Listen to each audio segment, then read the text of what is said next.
Ah, it's time to do this. Okay. Hi everyone, welcome to the first episode of the first season of my new series called How It's Made. I'll be walking you through all the decisions and production design of my discography and what it took to get it out to you guys. I'll be leaving links in the description to everything I released of the episode, and then I will be giving you step by step what all happened during the production of the song itself.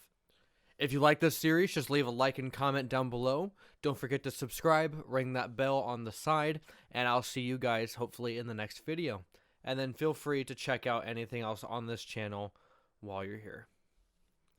See you later.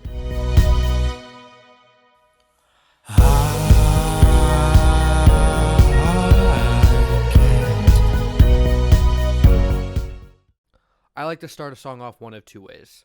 I either go by the melody first and build the chords off of that, or I do a chord progression and then I can build a melody off of those. What I did with this particular song was I actually made a melody off my guitar, Benji, and then I made the good chords off of that. But what I'm going to show you first is actually the chords and then the melody, just so it kind of seems to flow faster in a way that might be more, not really comprehensible, but it just makes more sense. So with the chords here, I'm in the key of B major, and let me get this open. What I had done here was taken 3 basic chords of G, B, and then F. And then I also forgot to put it in the right audio, so let me try that. And now let's try to do that for you. That'll make more sense. Okay.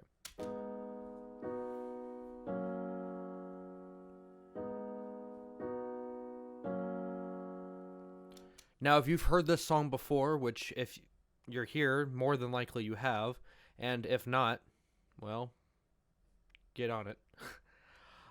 You'll find that these chords are both not what chords kind of play in the song, or not how they sound in the song, and well, you know, they're kind of boring.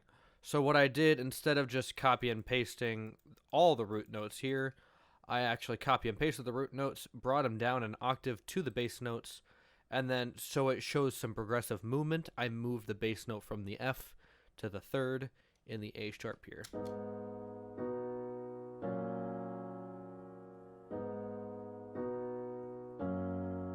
So that bass note is actually what's leading the chord progression through rather than the actual chords themselves. That's kind of the point of this song, is to get some different views on things. And the chord progression there is just the same throughout.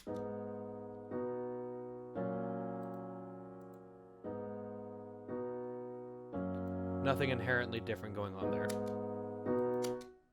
Sorry, let me adjust my levels. So when it came to the chord progression, like I said, I came up with the chord progression last. So when it came to the chord progression, those are the only 3 chords, similar to a Chainsmoker song. Don't judge me. But I wanted to make this a simple yet creative and building song, so it actually gets not too terribly complex, but a little more intricate from here.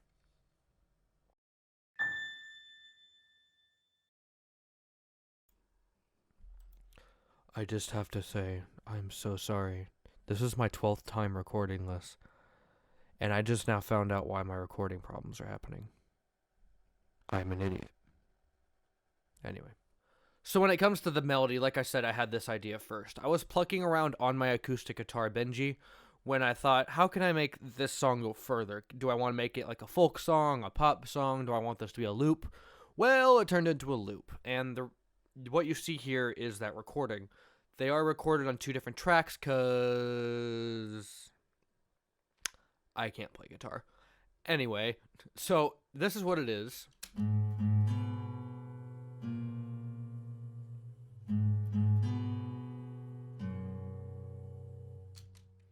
And if you recognize that, because you can tell what notes are just by hearing them, you'll realize that that's actually the bass notes here for the chord progression, just kind of played at a different melody. This is what they sound like together.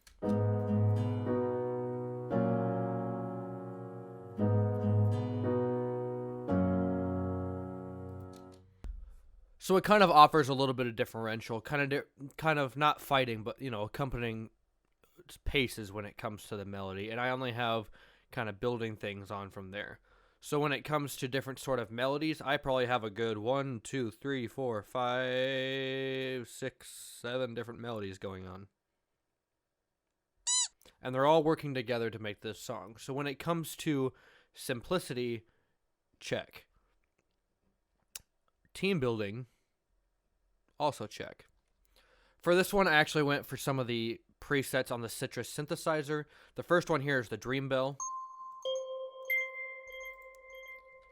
And I came up with this melody by taking the chords and putting them into the arpeggiator on FL Studio.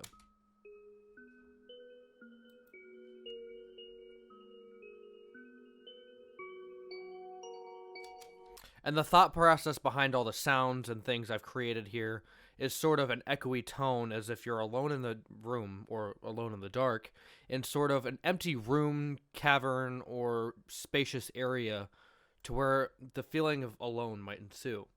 The second melody that I have isn't really so much a melody, it's just kind of like a nice filler that the piano actually does here in the beginning.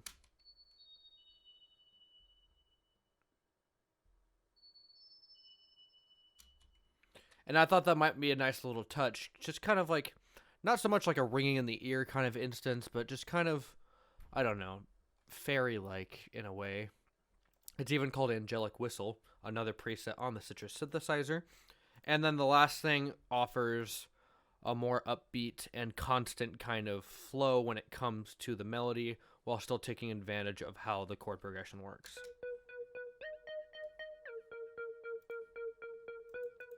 And that one is the Celestial on the Citrus synthesizer. And all together, this is how they work out.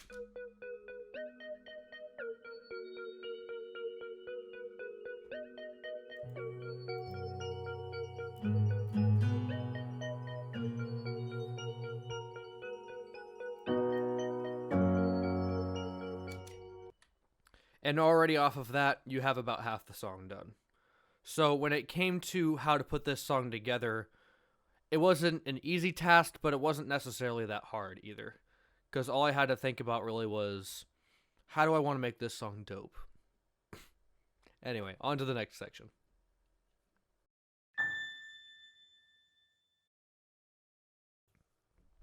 So for the bass here, I actually have two different kinds of basses playing. Now, why I have two basses is simply for when I wanted certain feelings to happen. The first bass is actually the sub bass off the Citrus synthesizer, and it sounds like this. But the second sub bass is actually sub bass 2 under the bass Citrus synthesizer. You'll notice between the two, this one has a pluck as if kind of being played by a bass guitar. I'm sorry. And so when it came to different feeling of which bass I wanted to use when, I didn't really layer them. So during the verses, I used the sub bass 1. And so they would have the smoother bass just so it would have a smoother feeling, so it wouldn't detract from any sort of melody or words happening there. But when it came here to the choruses, choral? Moose? Okay. So when it came to the choruses, I had the pluckier sub bass going on, so it provided some melody as well as some rhythm.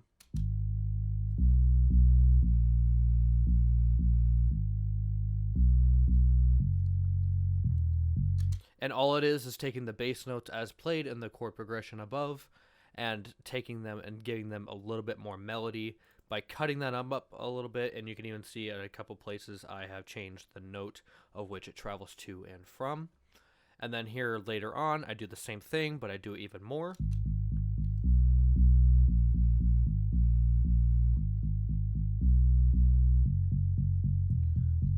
So you see I kind of left some of those notes alone because they were fine, but I sped up some of the other ones by cutting them down and shortening them. So when it came to the regular sub bass, it served its purpose just like every other instrument does here. One provides the rhythm, another one just provides the note when it's needed.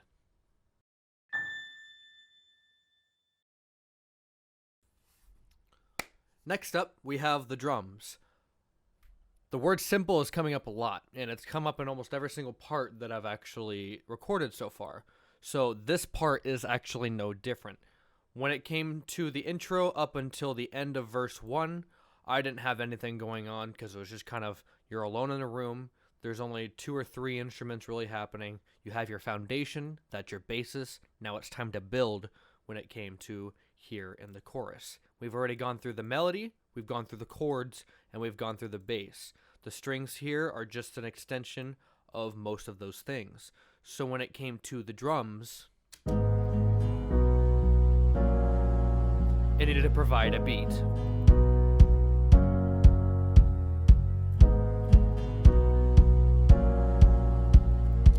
So it needed to provide a growth point in some way. And the only way I could do that was through the drums.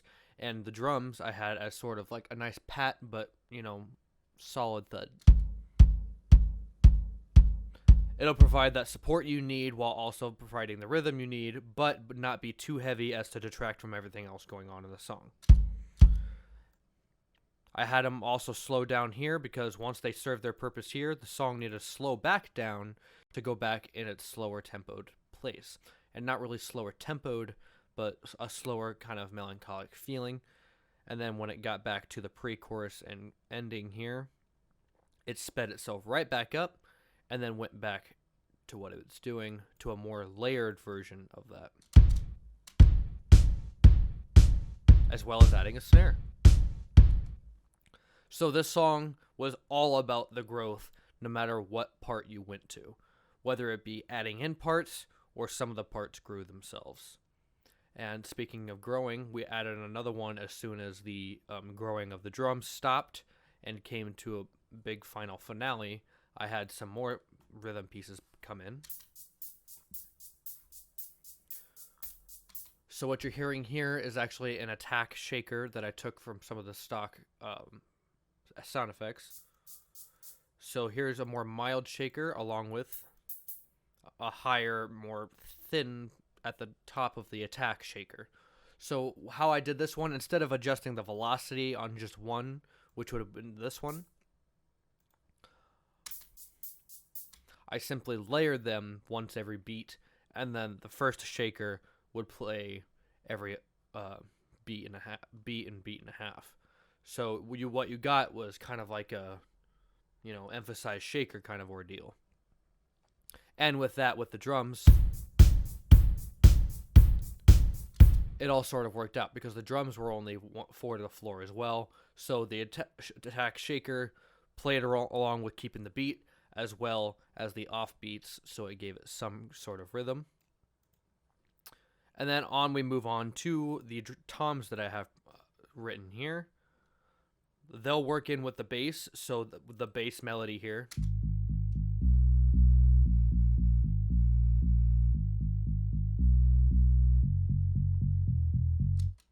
I also have the toms working in a similar sort of melody and rhythm.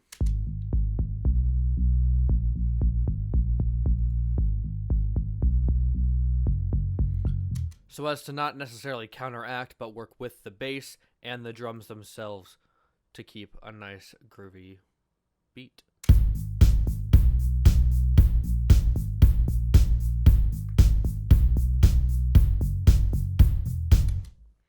And with that, you have the entirety of what goes on in Alone in the Dark, beat-wise.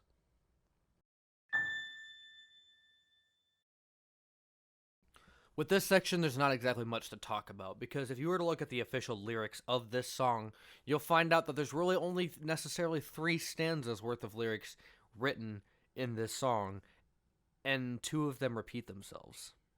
So, not very much to really go on lyric-wise, but what I do want to go over just ever so slightly is how I use the use of harmonies with reverb. Like I told you earlier in this video, I wanted the feeling of this song to be more, like you're in a cave or alone, and some of it is more, reverbing.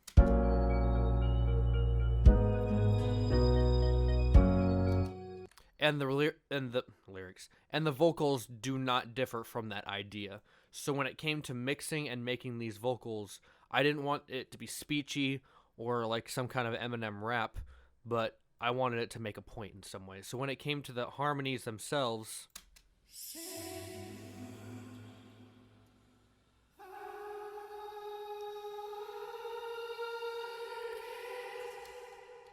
simple but yet like you're in a huge spacious area and there's nothing around you. Nothing but, 100-foot tall walls with a big black corridor in front of you, and then all of a sudden you have a pet bat and you named him Ted.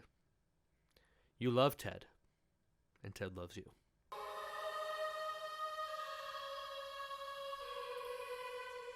And then working that along with the actual vocal. I can't. I can't. I can't. So not much going on vocally, but it still kind of makes the idea of what the song is trying to give across. So it's not just a name. It's supposed to really kind of ring throughout the whole entire instrumentation of the song. And actually kind of the reason I make these videos, because all my songs have a deeper meaning in some way, whether it just be why I wrote it, how I wrote it, or what it's for. So this is what Alone in the Dark is for, because sometimes you just kind of feel alone, and, even if you're in a room sort of like the one I'm in, sometimes it can feel like a cavern if there's no one else to share it with. Starting to see what's in my heart. I can't see what's in front of me in the future. I can't. I can't. It's not that hard, right? So when it came to writing this song, it's basically just, what kind of feeling do I want to bring to everybody? There you have it. But let me just show you a couple things that I did to mix this song before it was finished. So the couple things I just wanted to show you on the mixer real quick is maybe just like a couple vocal things, and then something I did with the sub bass and the drums. And then there was really nothing else too extravagant with the mixing process, because a couple of the plugins were already as I wanted them to sound. The guitar here, all I had to do was just mix it into the track.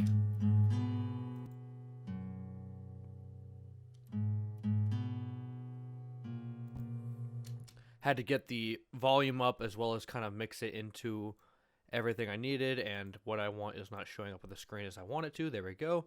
And then had to get like the reverb and the delay going as well, just to kind of get it into the song. And then the stereo enhancer to spread it out a little bit, so it wasn't just hitting directly on, but it's not hitting in one direction either. It kind of blends into the song. But with the vocals, what I do, first off with the backup, like I said, they're kind of, they're echoey so that they have a sort of distant feel.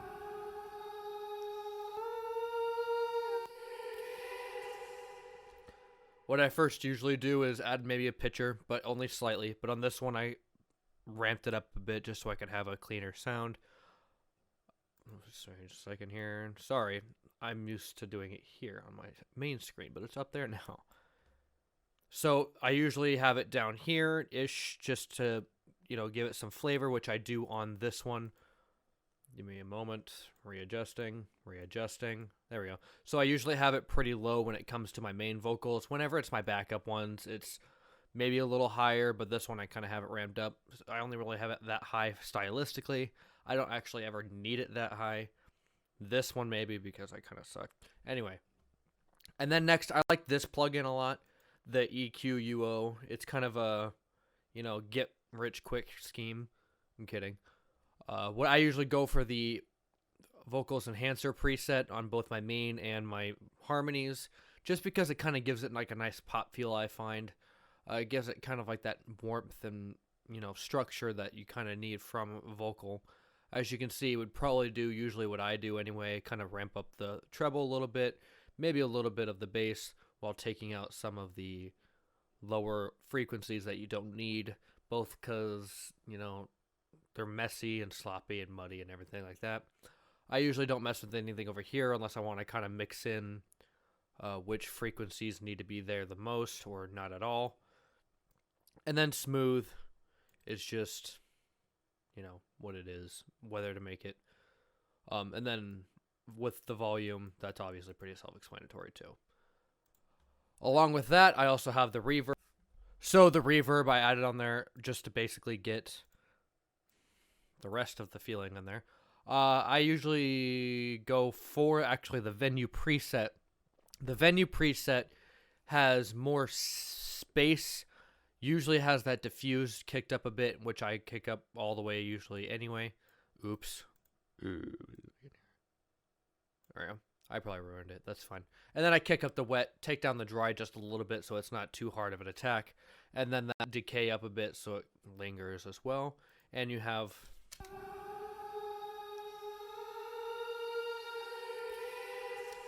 And then put a little bit more delay in there and you'll have more delay along with taking out some of that dry anyway. If you took out all of it, that'd be too much. Then it'd just basically be background pad noise that you have here on top that you can't see because I'm not on that screen. So, we're learning lessons here today. The next I wanted to show you is on the main vocal. It's similar stuff to where I go to the pitcher, have it at a pretty decently low setting, and then I usually have these EQUO down here, or up here at the top as well. And then you go usually to like a compressor or something like that to keep all the vocal the same thing, or to kind of control how loud or soft it is, which I usually do. Don't mind what I have here because it was a couple years ago, so I don't know what the heck I was doing. I fixed it at a later version, but that version didn't get saved. So to walk you through what I kind of do is I get a compressor that I can't find, a fruity compressor here, and I usually go for about a 4-to-1 ratio, turn it down, or turn up the threshold a bit, maybe in between the knob here, and then I use this for my gain makeup if I need it, and then my attack usually stays around this area, and then my release higher if I need it to, and I don't really ever mess with the type because... unless I absolutely need to. Sometimes I'll go for the soft, but the hard one usually works pretty well for me. And that'll keep the vocals at a nice steady pace. What I think I tried to do here was some de-essing with the Maximus. If I'm correct. If I'm not, if someone is able to look at this and tell me I'm wrong, then by all means let me know down in the comments. But I'm pretty sure that's what I was doing with that and this multi-band compressor, although... I don't actually know why that's there, unless I was trying to use it for EQ, because it's not actually compressing anything.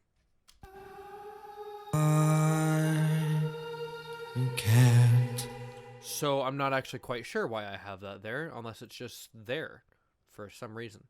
And then I have the usual reverb and delays, and then this parametric EQ, I try to do what that EQUO kind of does, take up the treble just a little bit more, cut out some of the deeper bass tones, and then get the whole entire finished product EQ'd up a bit. And then this Edison is a different instance of the last time I tried to record this episode, 15 recordings ago. And when it comes to recording, I didn't really do much mastering with this song until a later version that I don't actually have readily available to me. So this is actually the 2018 version, not the 2019 Awake at Night version. But all the same, this is how I put it together. I actually hope you like this episode. I will be having more coming soon. I have a few episodes kind of written out and ready to go, and I hope you'll leave a like, a comment, follow down below with the subscribe button and notification bell right next to it, and I'll see you guys in the next How It's Made. Let me know what you think. Bye-bye.